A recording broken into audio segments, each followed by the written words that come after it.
প্রিয় শিক্ষার্থী বন্ধুরা, এই ভিডিওতে আজকে আমরা কিছু ইংরেজি এক্সপ্রেশন শিখব। চলো শুরু করা যাক। চুপ করো ইংরেজি হবে কিপ কোয়াইট। যথেষ্ট হয়েছে ইংরেজি হবে ইটস এনাফ। প্রবেশ নিষেধ ইংরেজি হবে নো এন্ট্রান্স। শান্ত হও ইংরেজি হবে কাম ডাউন। আর কোনো কিন্তু নয় ইংরেজি হবে নো মোর ওয়ার্ডস। ও নিশ্চয় ইংরেজি হবে ও শিওর। কে জানে ইংরেজি হবে হু নোজ। বিদায় হন ইংরেজি হবে গেট লস্ট। বাজে কথা ইংরেজি হবে বুলশিট। কে দাঁড় ইংরেজি হবে বাট হু কেয়ার্স। সত্যি ইংরেজি হবে ইনডিড।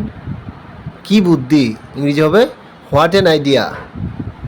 তাই কি করে হয় ইংরেজি হবে হাউ সো। চলো দেখি ইংরেজি হবে লেটস হ্যাভ এ লুক।